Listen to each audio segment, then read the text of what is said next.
Good morning and welcome to the House of AO. Season 4 has been a fun learning experience and the changes to the builds have been, well, let's just say interesting.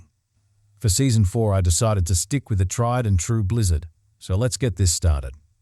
You'll need 2 points into Fire Bolt, which will add to the enchantment bar for those wonderful burning bonuses. We aren't going to use any of our core skills, so 3 points into Potent Warding and 1 point into Devastation to get access to our defensives.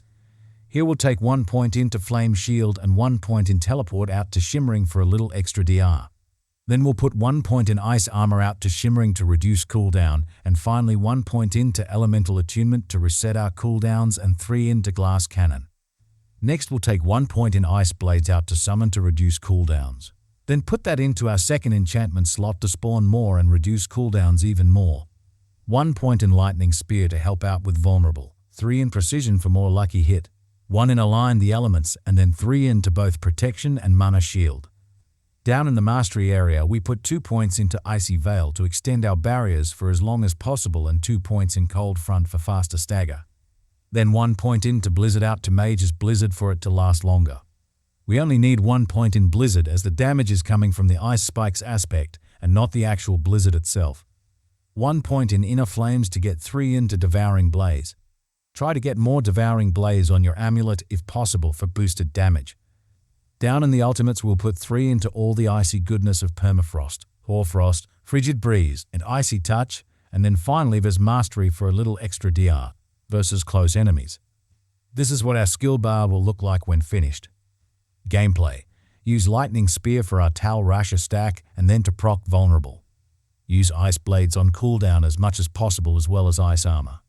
With this rotation, you should be able to keep your cooldowns relatively low and have a lot of staying power. For gear, I am uber heavy this season, but you can always find ways around that. I've listed different options in the build planner. I'm wearing Andariel's Visage for the helmet. This is good attack speed and the percent heal is always nice, but it serves a purpose here. For the chest, I'm using Snowguard aspect as you should always be standing in your Blizzard for that damage reduction. You'll want intelligence, life, and mana per second on this, and I recommend total armor to hit your cap and added barrier generation. For the gloves I have intelligence, attack speed, and armor, then add ice spike damage and barrier generation for your tempers. For the pants we'll go with temerity. With the life steal from Andariel's, this should always put us up over 100% health for that barrier.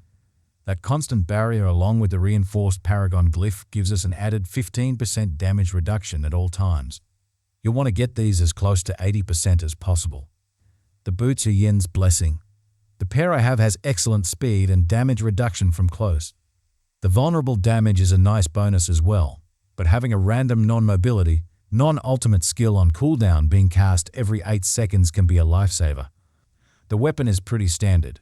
Intelligence, life, resource cost reduction. Then add ice spike damage and either shadow or poison for the tempers.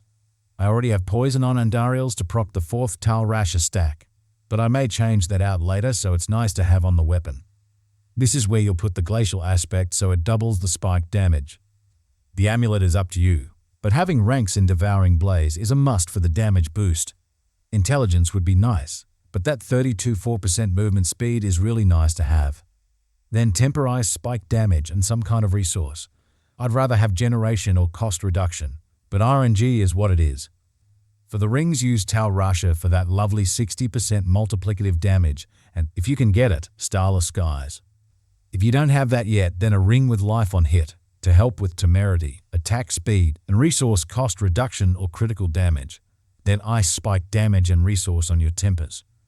For the gems, we'll use rubies in the armor, sapphires or emeralds on the weapon, and either skulls or diamonds in the jewelry if you find yourself short on armor or resists. Before we go into the Paragon boards, I wanted to put a PSA out that certain things for Sorcerer are broken, and until Blizzard gets off their butts we'll be doing subpar damage. Icefall Paragon node, Frigid Fate, Icy Touch, and Storm Swell. Basically anything dealing with vulnerable damage is glitchy and not working correctly. Alright, now onto the boards. For the first glyph we'll use Reinforced. It will buff the rare nodes nicely and give us that 15% damage reduction from our barrier. We are also sneaking in a few spots to boost health here as more health equals bigger barriers. Our next board is Burning Instinct with Tactician in the glyph. This also boosts the rare nodes for damage reduction and damage to burning enemies. Our third board is Enchantment Master with Elementalist. Elementalist boosts the rare nodes here for non-physical damage and damage reduction. You'll notice as we entered the board we went up to grab an extra 20% non-physical damage and 6% life. Then down into Icefall where we'll put Enchanter. This will help max out our Frigid Fate node, which will be great if they ever fix it. Then down and take the Icefall Paragon glyph. Then over to Frigid Fate and we'll use Stalagmite for the 20% ice spike crit chance. Then up to Ceaseless Conduit where we'll use Destruction for all that critical damage goodness, and then over to Searing Heat for exploit, and finally up to Static Surge to finish it all off with Flame Feeder. That's 8 Paragon boards with full glyphs. This is a great board setup for Blizzard, and if everything was working correctly we'd be doing close to 8 million plus per tick on our Blizzard. This build should carry over quite well into Season 6 as it's rock solid even before seasonal mechanics. If you found any of this information useful, please hit that like button and throw us a subscribe to the channel. If you are still here, then thank you for watching, and as always, fare thee well and happy gaming.